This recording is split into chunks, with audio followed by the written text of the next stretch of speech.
Alright guys, today we're going to be looking at a strong build for the wizard. Now this is a great build for pushing that can be easily modified for pseudo speed farming. This is actually the build that I use on my wizard. So sit back, relax, and enjoy the guide. Let's start off by looking at all the gear you're going to need for this build. Starting off with the pieces of the Tal Rasha set you will need.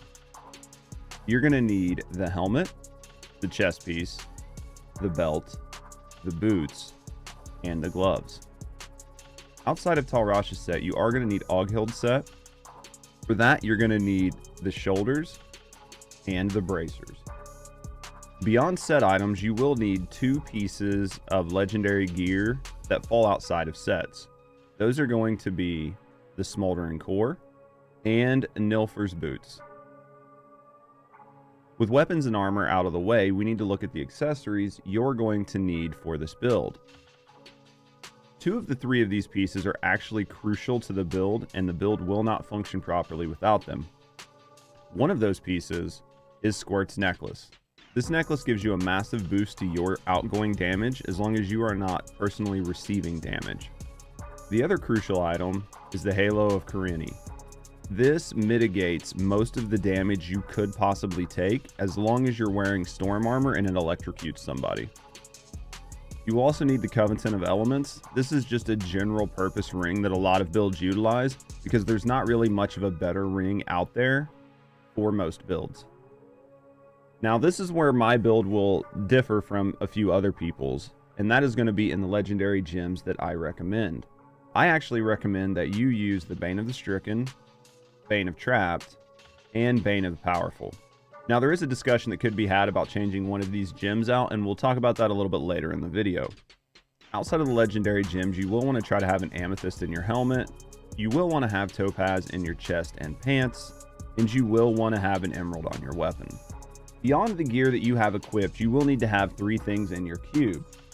I would suggest having the Grand Vizier, Mempo of Twilight, and the Royal Ring of Grandeur. Now, if you have all of those, you have them equipped, or you have them put in your cube, it's time to start looking at the skills and what makes up this build. There are a few skills in here that you sort of have to have, and that's because of the synergies they create with each other, with the build itself, or with some of the gear you have. There are a few sort of things you can switch out, but we can talk about those a little bit later on in the video. So to start off, you're going to want Meteor with Star Pact.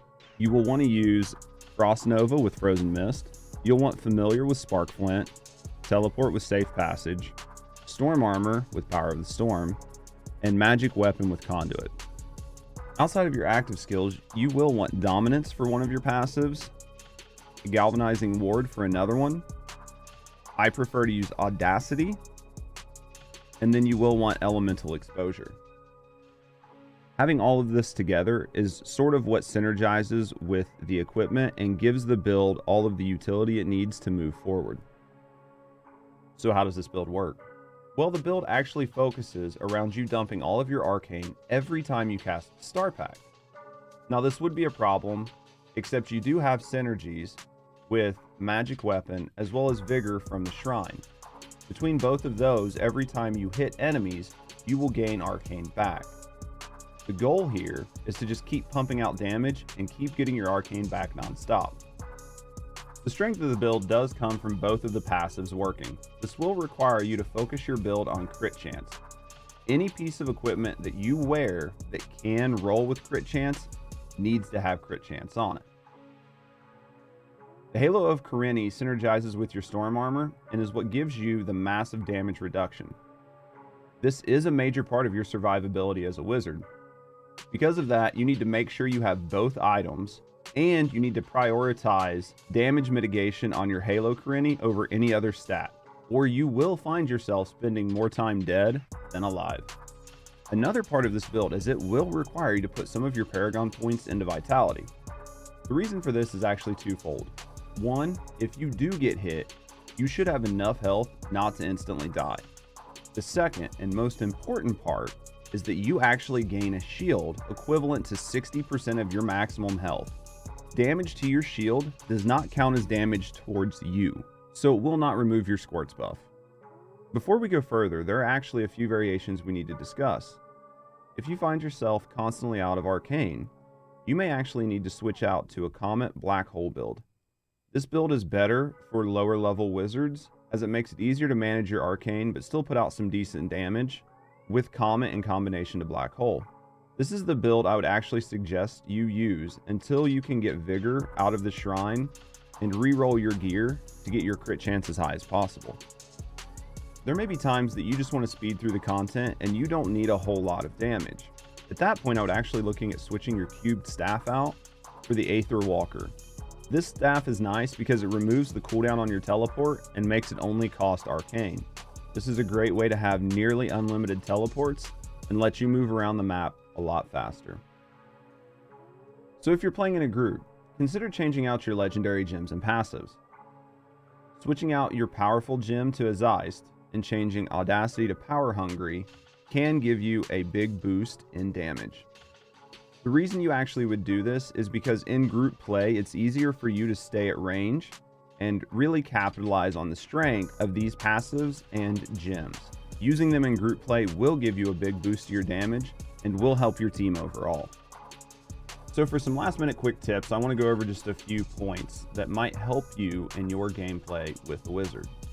First of all, most of my deaths actually come from not turning my skills on every time I enter a greater rift or challenging content. For that, try to remember to turn on your arcane weapon, your storm armor, and your familiar every time you load into a greater rift or jump into challenging content. So in the early to mid game, you will actually use area damage to help bolster your damage against large groups. But once you get to the end game, area damage is a lot less important because you just put out so much bulk damage on your own. So once you start getting into the late game, you want to look at switching over from area damage to attack speed. The reason for this is the attack speed will help you burn down single targets, and those are actually going to be what holds you up in the later stages of the game. So the main reason that I focus on Bane of the Powerful and Audacity over Zeist and Power Hungry in solo play is because it's very hard for you to get outside of that 30, 40, or 50 meter range and stay there consistently without enemies rushing you. Because of that, you actually lose a lot of the bonuses from those perks and stones. So I prefer to use Bane of the Powerful and Audacity because it gives me a more consistent style of playthrough and damage, because I can try to maintain a 15 meter distance to all of my targets and stay there more frequently than I can maintain the distance of 30 or 40 meters and stay out there long enough to get all my damage in. You might have different results, and this is part of the build that you can kind of move back and forth. But for me personally, that's why I chose the stones and the passives that I did. So when it comes to the Grand Vizier or the Smoldering Core, it really doesn't matter which weapon you decide to use. The important part is that you have one on you and one in your cube. So just use the one that has the best stat rolls and cube the other one. Over time, if you get a better roll on the opposite weapon, you can always switch them out. Try to keep in mind that damage types are multiplicative. And what I mean by that is anytime you have a % increase to damage on your gear, that will increase your damage as a % on top of your paper damage. In the early game, this doesn't matter as much, but in the mid and late game, 1000 intellect is not worth as much as a 20% flat out bonus to your damage. So in the later game, try to make sure that your necklace and bracers have the % damage increase over the flat stat bonus of your primary stat. All right, guys, and that's it. That should be everything you need to know about the wizard. Now, there are a lot of nuances, a lot of differences, a lot of min-max rolls on your gear. But for the most part, if you follow this build guide, you should do just fine.